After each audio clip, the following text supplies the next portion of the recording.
Sehat kan? Sehat Pak. Alhamdulillah. Lo datang nggak? Baru datang Pak ya?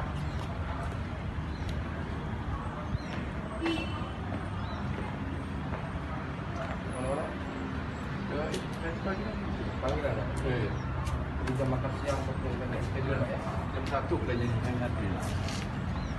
masih kira-kira lupa pula, pokoknya ada belasan lah. Belasan ya. Masih soal bendahara yayasan atau ada bendahara yayasan. Mana bendahara yayasan? Apa lagi? Terkait ini ya Kak, apa? Terkait ini tupoksi bendahara. Terkait tupoksi bendahara. Kemudian ditanya waktu menjabat sebagai bendahara berapa dana yang masuk. Lalu kemudian waktu nyerah ke sisa berapa. Ya waktu aku menjabat bendahara dana sudah masuk tuh 130 miliar, ya kan? Lalu aku mengundurkan diri itu kan April. Itu masih ada sisa 81 miliar lebih ada di kas waktu aku nyerah ke Nyo. Ya itu baik ditanya.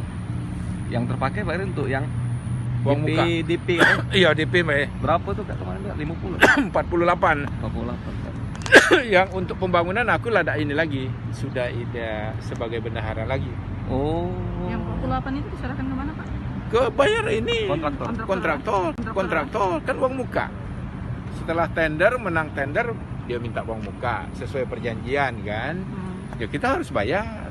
Namanya orang lah menang tender. Ya. Nah itu. Ini apalagi? apa diperiksa sebagai ini, Pak? Saksi untuk dua tersangka. Iya. Pak itu kan ada sisa 81 ya Pak? Nah tanya sama bendahara yang baru yang tadi sama Siapa Kak aku. bendahara baru Kak? Jainal, Pak Jainal. Oh Pak Jainal. Ah. Jadi yang 81 itu Tapi Jainal ini sekarang jadi ketua. Nah bendahara yang baru tidak tahu aku siapa. Oh, tapi dilepas dari Bapak itu ke Pak Jainal berarti yang 81 ya Pak? Ya. Tanya dengan mereka. Pak ini pemeriksaan kita yang berapa Pak? Kedua namanya. Ada lagi? Tapi lagi Pak. Hah? Hari ini ada dua saksi sehubungan dengan penanganan kasus tindak pidana korupsi Bangunan Masjid Sriwijaya Palembang.